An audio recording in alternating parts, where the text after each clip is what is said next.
Hey YouTubers out there, here's kind of an update slash balsa building tip.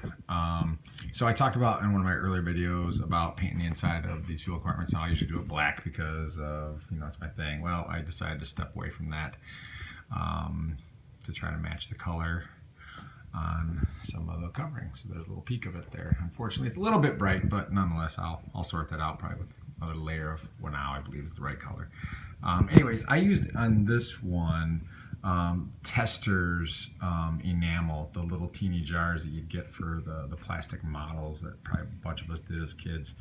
And I just brushed it on. I think it was probably 2 coats is what I did there, and there's still a little bit of the grain showing through from the inside. There's some dust on there too, but it's pretty clean otherwise.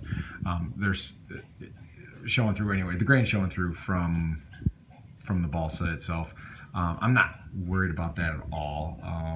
The West Systems epoxy, when I coat the inside of the compartment, will do just fine to fill that, and nobody will know but me basically. So and how I finish these off, and I'll kind of explain this here because it's kind of the point of the video, is when I do my covering, after I've done my sanding and that, I got it nice and fair and smooth, I wrap that covering right up to the top edge there, and I might even go in like 1/8 of an inch, and I use one of those top flight trim tools that works real well for me, and get it wrapped in there, wrapped around this top edge here, just on it, right?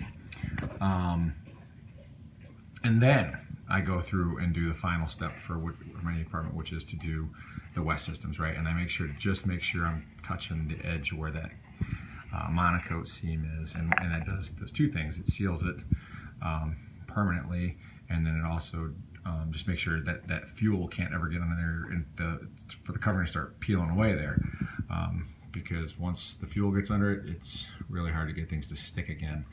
So in one process, I'm basically sealing my seam and my whole compartment and that does a couple things. It saves on time, and it saves mixing up an extra batch of epoxy. So actually, I'm building this plane alongside of the SIG something extra, and it's very similar. So I won't call it exactly the same, but it's the same. So I'll basically do both engine compartments at the same time as I get the covering completed and that, and then of course I'll go ahead and mount my motor mount in there, and get everything hooked up and the throttle cable pushed through and all that jazz. So that's just kind of the next step in the evolution on these tips. I'll be doing more of these, and some of them will get a little more involved as I get into some of the future builds. Some of the stuff I got coming up are some old school kits. I've got an Ultra Sport 1000 by Great Plains kit that I've been sitting on for a long time that I'm going to build up, and I also have a giant Super Aeromaster, another Great Plains kit that I'm going to do, and that will be with a big gas engine in it, so that one should be fun compared to what the kit originally was. So we're going to lighten it up and overpower the snot out of it. So that's about it there. I can't think of anything else more on that little technique there, other than just making sure you use super duper brand new sharp razors for cutting your lines in, so you don't get any weird waves or anything like that, because if it's a different color, it will show. If you're putting black on black or red on red or something like that, it's not going to be as critical. But in this case, I'll have like this cream colored monocoat. Gonna touch some of this where the red is.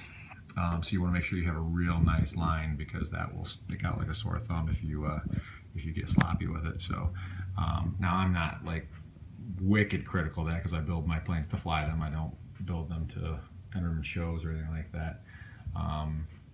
So I won't lose sleep over it, but I still try to put my best effort into it and use good techniques to not be sloppy about it. So that's it. As again, things progress, I'll keep posting up videos and ideas. If you have any ideas of things you'd like to see, or questions on how I do something in particular, build models from a kit form or from scratch form, please ask questions, post them up, give me ideas.